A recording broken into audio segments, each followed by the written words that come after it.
Hi, it's been a long time since I've posted. It's because I simply didn't know what I wanted to say. But when I heard yesterday that Kate Middleton had been diagnosed with cancer, I got an idea of what I wanted to say. I've heard people scoff at high profile people when they announce publicly that they have an illness. And because saying that, they have access to treatments and care that the average person doesn't. And in some cases, it's true. Kate Middleton, after her surgery, spent several days in the hospital where, at least in the United States and where I live, someone who has, for example, a complete hysterectomy is sent home that afternoon. I got to stay in the hospital a couple of more days because I live with MS in addition to cancer. And it took me a couple days to be able to walk again. So they weren't going to send me home if I couldn't walk. And I wasn't going to agree to that either. So, yes. But, for example, if Kate Middleton has gynecological cancer, which she didn't say, and I'm not speculating, but I'm just saying if that is the case, then beyond spending some extra time in the hospital, maybe getting her chemotherapy at home, maybe, she's going to get the same thing I got. And that's because there hasn't been a lot of research to figure out why there are some things about gynecological cancers, why they exist, why all the other cancers are decreasing in incidence, but cancers such as serous carcinoma of the uterus is increasing. And if she were a woman of color and a Black woman,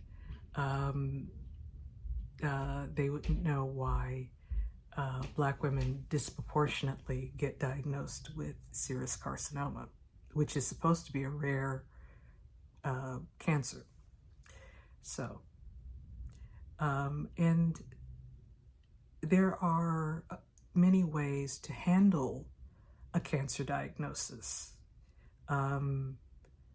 There are people who are very open and public about their diagnosis, such as Michael Strahan's daughter, who has a type of brain cancer and has been very transparent about her chemotherapy journey and enduring some really grueling treatments and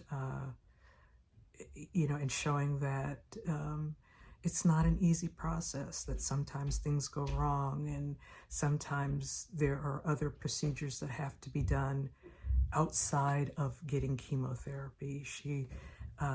Something happened with her port.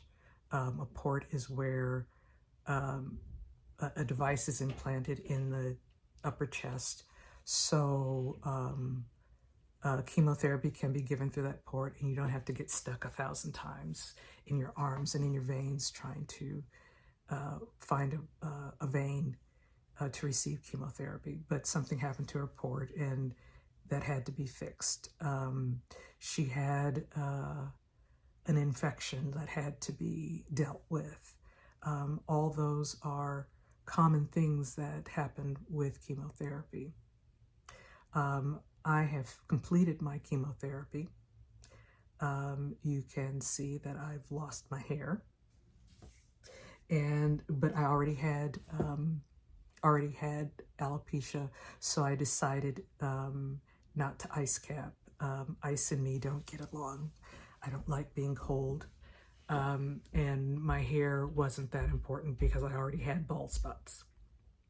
But I did ice my hands and feet while I was receiving one of the chemotherapy medications, which is called Taxol, because it can cause neuropathy or nerve damage, nerve pain, numbness and tingling in your hands and in your feet. But unfortunately, I still have neuropathy and currently experiencing extreme pain in my feet.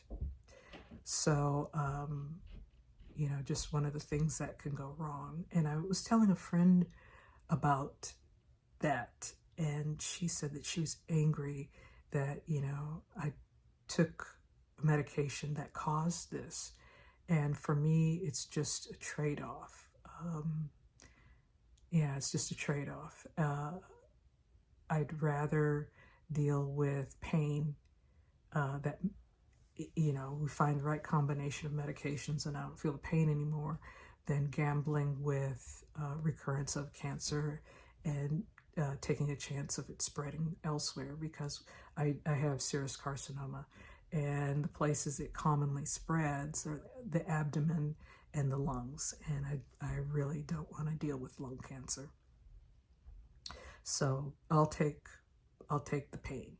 I'll take the neuropathy. I'll deal with that and figure out how to manage the pain. But as I was saying, there are a couple ways of handling a diagnosis: being very transparent, of somewhere kind of in the middle, like I've done, where I've been transparent but quiet when I just don't know what to say or don't feel well enough to say anything.